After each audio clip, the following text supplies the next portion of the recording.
عالم صلی اللہ علیہ وسلم ہیں، اگر مکے سے گزر رہے ہیں، صحابہ کرام کو گزرنے کا طریقہ معلوم ہو رہا ہے، مصطفیٰ سو رہے ہیں، صحابہ کرام ان کی زندگی دیکھ رہے ہیں، مصطفیٰ نکاح کر رہے ہیں، ان کو لکھا جا رہا ہے، مصطفیٰ تبسم فرما رہے ہیں، وہ لکھا جا رہا ہے، ہمارے نبی نکاح کر رہے ہیں، وہ بھی لکھا جا رہا ہے، اپنی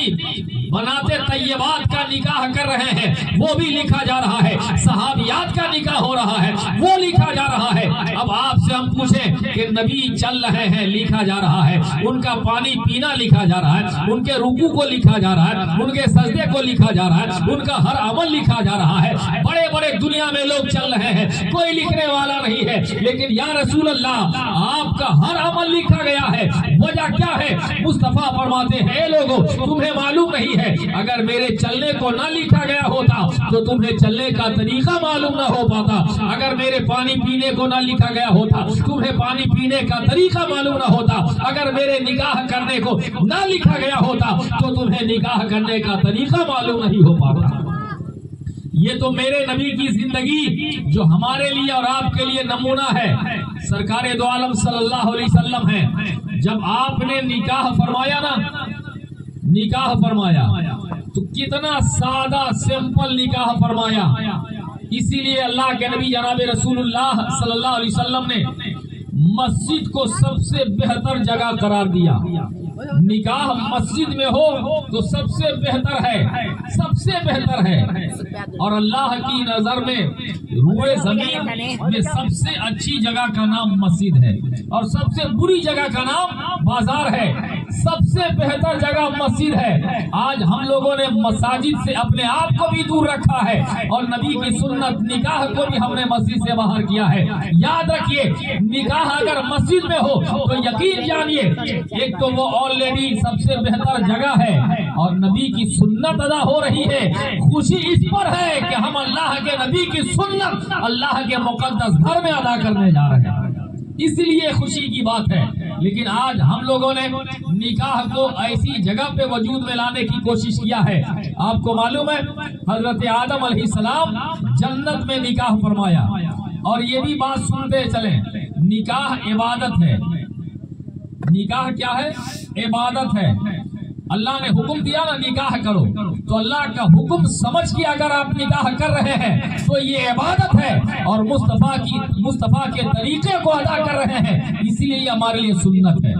اللہ کا حکم سمجھ کے ادا کریں، یہ عبادت ہے، اور یہ ایسی عبادت ہے کہ نماز سے بھی پہلے ہے، روزہ سے بھی پہلے ہے، حج و زکات سے بھی پہلے ہے، حد تو یہ ہے کہ قرآن سے بھی پہلے ہے۔ اللہ کے پیغمبر حضرت آدم نے جب جنت میں نکاح کیا تھا اس وقت قرآن نہیں ہے، اس وقت نہ روزہ ہے، نہ حج ہے، نہ زکات ہے۔ اللہ کے پیغمبر حضرت آدم علیہ السلام جنت میں نکاح کر رہے ہیں، اور نبی کا عمل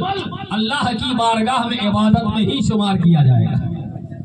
نبی کا عمل جو ہے نا اللہ کی بارگاہ میں عبادت میں شامل ہے، اس لیے یاد رکھیے اسے ایک رسم مت سمجھیے کہ ایک رسم ہے، ایک فارملٹی ہے، نہیں، یہ تو خوش نصیب ہے جناب محترم قاسم صاحب کہ اللہ تبارک و تعالیٰ نے اپنے جیتے جی اپنی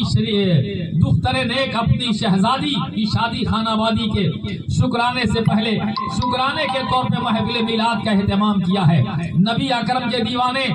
ہم اور آپ اگر بیٹیوں کا نکاح کرتے ہیں نا تو یہ نبی نے ہمیں اپنے عمل سے بھی درس دیا ہے کہ لوگوں تم صرف اپنے بیٹی کا نکاح نہیں کر رہے ہو، ہم نے تو نبی نے 4 بیٹیوں کا نکاح فرمایا۔ کتنی بیٹیوں کا؟ 4 بیٹیوں کا نکاح فرمایا، اور حق تو یہ ہے کہ اللہ کے نبی نے ایک صحابی حضرت عثمان غنی کے نکاح میں نبی کی 2 شہزادیاں ہیں، اعلیٰ حضرت فرماتے ہیں نور کی سرکار سے پایا دوشالہ نور کا، وہ مبارک تجھ کو ذوالنورین جوڑا نور کا، وہ مبارک تجھ کو ذوالنورین جوڑا نور کا۔ تو نبی نے اپنی بیٹیوں کا نکاح فرمایا۔ ہاں چلتے چلاتے اتنی بات ضرور کہوں گا کہ جناب قاسم صاحب اپنی شہزادی اپنی دختر کو تربیت دیا ہے، اچھی تربیت دیا ہے، اور حافظ قمر الزما صاحب جب بچی کا بھائی حافظ قرآن ہو، ایک مسجد مدرسے کے ذمہ دار ہو، اور خود ان کے والد الحمدللہ علماء کی صحبت میں رہنے والے ہیں تو ہمیں کامل یقین ہے کہ اپنی بچی کو اچھی تربیت بھی دیا ہوگا۔ نبی اکرم جناب رسول اللہ کے ایک صحابی ہیں حضرت صفوان، ان کی شریک حیات حضرت ام عطیہ ہیں، بارگاہ رسول میں حاضر ہوتی ہیں، عرض کرتی ہے یا رسول اللہ آپ کے غلام میرے شوہر صفوان مجھے نماز پڑھنے سے روکتے ہیں، مجھے روزہ رکھنے سے منع کر دیا ہے، کہا جاؤ تم اپنے شوہر صفوان کو میرے پاس بھیجنا۔ حضرت ام عطیہ آئی، اپنے شوہر سے کہا آپ تشریف لے جائیں، آج آپ کو اللہ کے نبی کی بارگاہ میں حاضر ہونا ہے۔ وہ صحابی نبی کی بارگاہ کا اعلان سنا، وہ صحابی بارگاہ رسول میں حاضر ہوئے کہ آج اللہ کے نبی کی بارگاہ میں مجھے حاضر ہونا ہے، بڑی تیزی کے ساتھ بارگاہ مصطفیٰ میں حاضر ہوئے۔ اللہ کے نبی فرماتے ہیں اے صفوان تم نے اپنی بیوی کو نماز سے روک دیا ہے، تم نے اپنی بیوی کو روزہ رکھنے سے منع کیا ہے۔ وہ صحابی کہتے ہیں یا رسول اللہ میں کون ہوتا ہوں کہ اپنی شریک حیات اپنی بیوی کو نماز سے روک دوں، میری کیا مجال ہے کہ میں انہیں روزہ رکھنے سے منع کر دوں۔ یا رسول اللہ میں بڑا غریب آدمی ہوں، میری محتاجی بہت زیادہ ہے، میں مزدوری محنت مشقت کرتا ہوں، خود بھی کھاتا ہوں، ان کے لیے بھی کھانے کا انتظام کرتا ہوں، گھر کے اور افراد کے لیے بھی ضروریات کی تکمیل کرنے کی کوشش کرتا ہوں، محنت مزدوری کرتا ہوں۔ یا رسول اللہ میری شریک حیات کا عالم یہ ہے کہ وہ نفلی نماز میں اتنی مصروف ہو جاتی ہے کہ رات بھر نفلی نماز میں گزار دیتی ہے، اس کے نفل روزے کا عالم یہ ہے کہ وہ لگاتار مسلسل روزانہ نفلی روزہ میں رہا کرتی ہے۔ میں ایک شوہر ہوں جو بیڈ بستر کا تنہائی کا جو حق ہوتا ہے ایک بیوی کے ساتھ اور ایک شوہر کے بیچ، وہ حق کب ادا کرے گی؟ اس وقت اللہ کے نبی نے فرمایا اے دنیا کی عورتوں یاد رکھو جب تک تمہیں شوہر کی اجازت نہ ملے تم نفلی نمازیں نہ پڑھا کرو، تم نفلی روزہ نہ رکھا کرو۔ ہو سکتا ہے کہ تم نفلی نماز میں ہو، تم نفلی روزہ میں ہو اور تمہارا شوہر تم سے قربت چاہتا ہو، ملاقات چاہتا ہو، اور اس وقت اللہ کے نبی فرماتے ہیں اگر شوہر راضی ہوتا ہے تو بیوی کی نماز کو بھی اللہ قبول فرما لیتا ہے، نفلی روزہ بھی اللہ قبول فرما لیتا ہے۔ پتہ چلا مصطفیٰ کے دیوانے ہم سب اپنی بیٹیوں کو بھی یہ پیغام دے کر کے بھیجیں کہ شوہر کو راضی رکھا کریں۔ نبی آقا جناب رسول اللہ نے فرمایا کہ اگر کوئی دولہا اپنی بیوی کے منہ میں لقمہ دیتا ہے تو اللہ تعالیٰ لقمہ دینے کے برابر صدقہ کرنے کے برابر اللہ ثواب عطا فرما دیتا ہے۔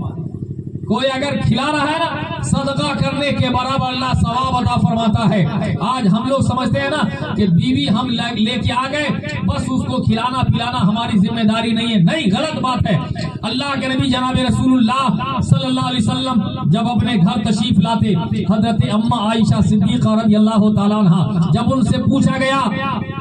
ام المومنین حضرت عائشہ آپ بتائیں کہ میرے آقا آپ کے شوہر ساری کائنات کے رہبر جب اپنے گھر میں تشریف لاتے ہیں ان کا حال، ان کا ویوہار، ان کا رویہ اپنے گھر والوں کے ساتھ کیسا ہے؟ حضرت ام المومنین عائشہ صدیقہ جو ساری کائنات کے مسلمانوں کی ماں ہیں وہ کہتی ہے کہ میرے شوہر کی بات، میرے نبی کی بات، میرے نبی کا اخلاق یہ ہے کہ جب ہم روٹی بناتے ہیں، کھانا بناتے ہیں تو اللہ کے نبی باہر سے تشریف لاتے ہیں اور کہتے ہیں عائشہ کہو تو تمہارے کام کو میں ہلکا کر دوں۔ دیکھیں آپ